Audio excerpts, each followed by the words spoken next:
welcome to NTV English News Bulletin. I am Bhavana Casey. In the beginning, we have the headlines. Election Commission to declare winners towards proportional representation system today to submit report to the President tomorrow.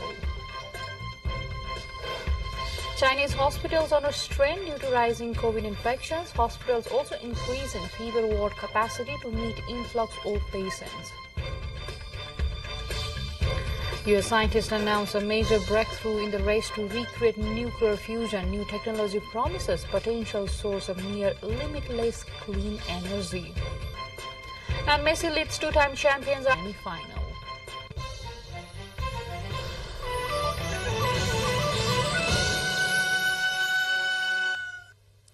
Welcome back. You are with NTV English News Bulletin. Now we have the news in details.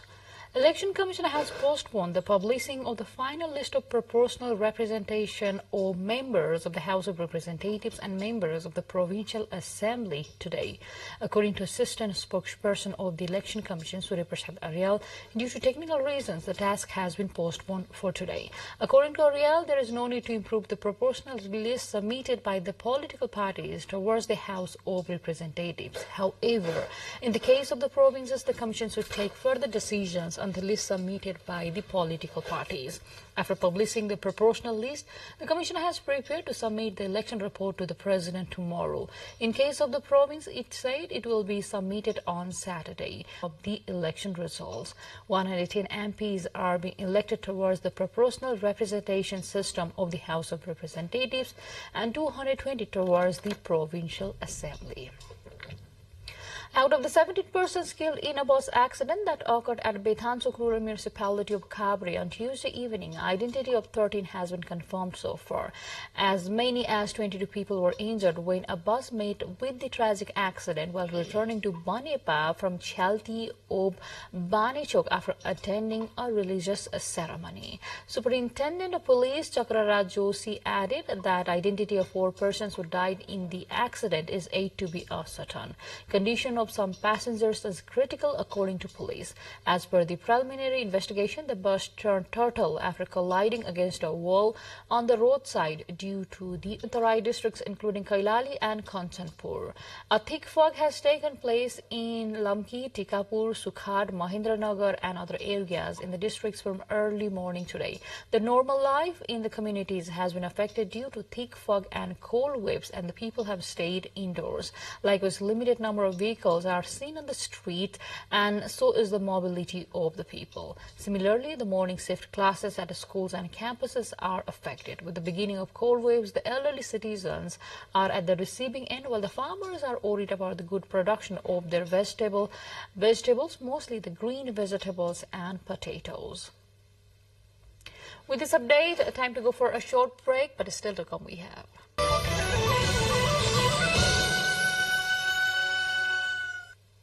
Welcome back. Now to the updates from the international front. China's hospitals are already under so much pressure following the country's rapid 180-degree shift in COVID. Workers are being told to come in even if they have the virus themselves because of the staff shortages. China's hospitals have hastily increased their fever ward capacity to meet a huge influx of patients, but these have been filling up quickly, in part because the message is still getting through and that is all right to stay at home if you catch the virus. In Beijing, though restaurants are allowed to open again, they have very few customers and the streets are quiet. A major breakthrough has been announced by U.S. scientists in the race to recreate nuclear fusion. Physicists have pursued the technology for decades as it promises a potential source of near limitless clean energy.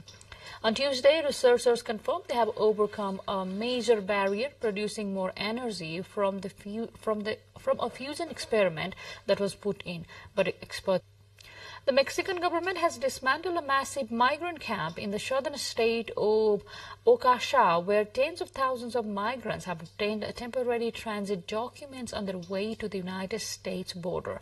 The move comes just before the 7/21 deadline set by United States federal judge to end asylum restrictions that have been used to expel the asylum seekers crossing the U.S.-Mexico border. With its asylum system overwhelmed by the applications from people who in most cases just want safe passes to the U.S. border, Mexico began issuing more temporary documents that give migrants a matter of days to travel within the country. Still, the U.S. government had reported record number of migrant workers encountering at the border in the past year. With this update, time to go for a short break, but still to...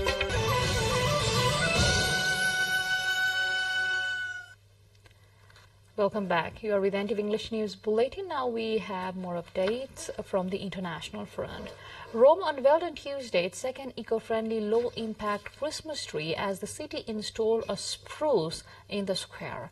The 6-meter tree powered by 6 bicycles connected to a power generator will light up Rome's City Hall and its square until January the 6th. The initiative follows the inauguration of Rome's most important Christmas tree placed in central Piazza Venezia, a 27-meter pine from northern Italy powered by the 2 solar panels.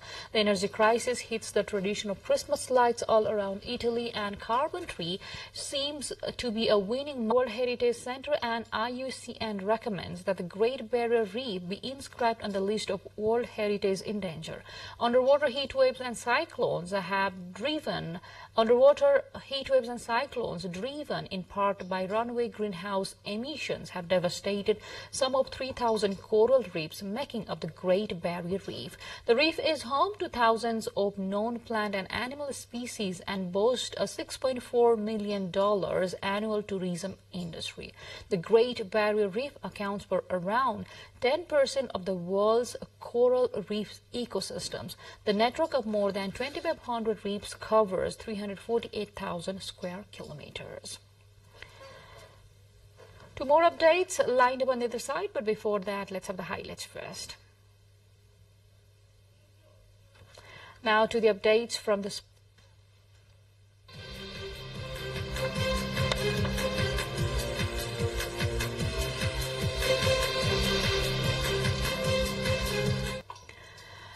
Meanwhile, underdogs Morocco is facing defending champions France in its biggest match of football in history, a World Cup semi-final. The match is slated to kick off at 12:45 a.m. Nepal Standard Time at Al Bayt Stadium. Morocco stunned by eliminating Spain and Portugal in the tournament's knockout phase to become the first African country to progress to the last 4, whereas France is looking to become the first side since Brazil in 1962. Morocco last played France, drawing 2-2 in an international friendly, and their only victory over the French side came in the first of the nation's 11 meetings in 1963. With this update, we come to the end of this English News Bulletin, but before we say goodbye, let's have a quick reminder of the major stories.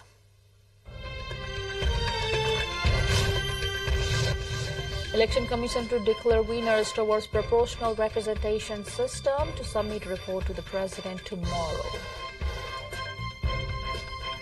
Chinese hospitals under strain due to rising COVID infections. Hospitals also increasing fever ward capacity to meet influx of patients. U.S. scientists announced a major breakthrough in the race to recreate nuclear fusion. New technology promises potential source of near limitless clean energy. 3-0 win over Croatia. Underdogs Morocco facing reigning champion France in other semi-final. That's all we have in this edition of English News Bulletin. I'll see you again with next round of English Bulletin at 6 in the evening. Till then, have a great time ahead and do stay tuned with us. Namaste.